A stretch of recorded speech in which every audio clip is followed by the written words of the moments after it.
Welcome to the deep dive. Today we're taking a closer look at Iran's missile power. It's a topic that just seems to be constantly in the headlines, doesn't it? It really does. And the big question we want to explore, sort of the core of this, is this huge arsenal purely for defense? Or does it represent, a growing threat to regional peace? Yeah. We've got some really interesting sources to unpack for you. And what jumps out immediately, right from the start, is just the sheer scale we're talking about. Iran commands, well, easily the largest and probably the most diverse missile arsenal in the entire Middle East. It's a major strategic piece for them. Okay, so when we talk about this arsenal, this capability, can you maybe paint a picture for us? What are the different types? What can they actually do? Sure, yeah. So it starts with their short-range ballistic missiles, SRBMs. You've got things like the Fate 110, which is known for being pretty precise, Okay. and the Zulfiqar. These can hit targets, say, up to about 700 kilometers away. So that puts places like Israel, various U.S. bases. It's exactly. U.S. bases, parts of Saudi Arabia, all well within striking distance. Right. And I assume it doesn't stop there. They have longer range systems, too. Oh, yeah, absolutely. Yes. They scale up.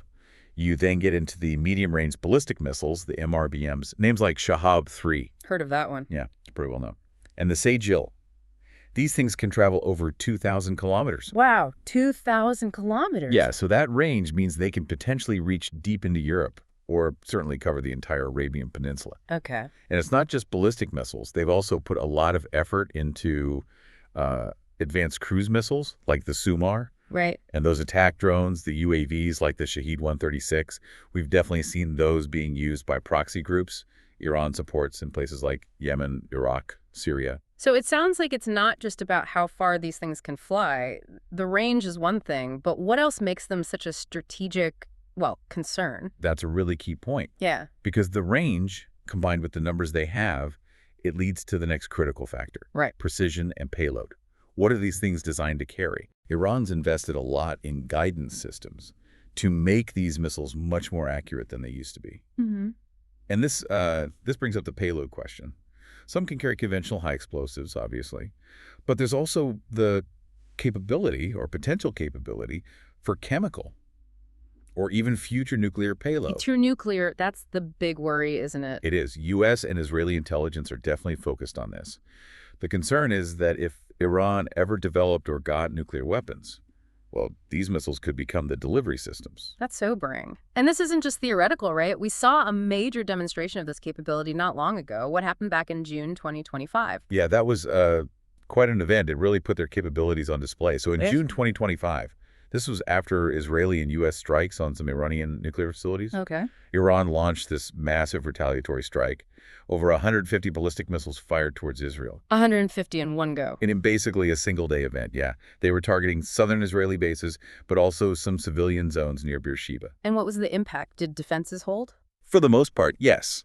Systems like Iron Dome and David Sling intercepted the majority, but some did get through. Yes. Some caused damage. Still. It was one of the largest single-day missile barrages by a state actor, certainly in modern history. Yeah. It really highlighted how central these missiles are to their strategy now. Wow. Yeah. 150 missiles.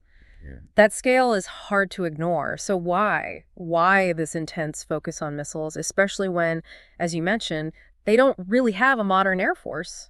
Well, the strategic thinking becomes pretty clear when you look at their constraints. Right. They don't have a modern air force.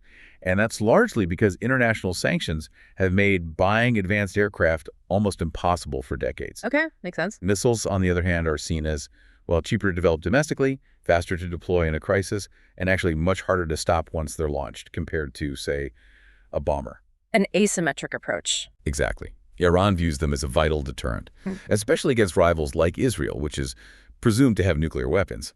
It's their way of leveling the playing field, against technologically superior potential enemies. So it's a core part of their defense posture.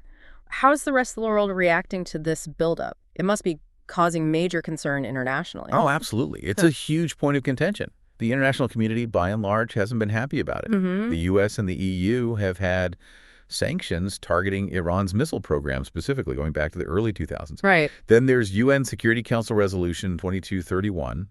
It basically asked Iran to stop developing ballistic missiles capable of delivering nuclear weapons. Yes. Well, Iran's position is that the language is advisory, not legally binding. Yeah. So they continue development. I see. And meanwhile, you have Israel frequently stating they might conduct preemptive strikes if Iran crosses certain, red lines with its missile or nuclear programs, these undeclared boundaries. So it's really clear this missile program isn't just about military hardware.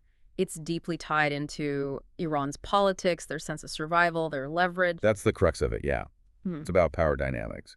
This investment has fundamentally changed the strategic calculations in the Middle East and for global powers interacting with the region. A real game changer. Definitely.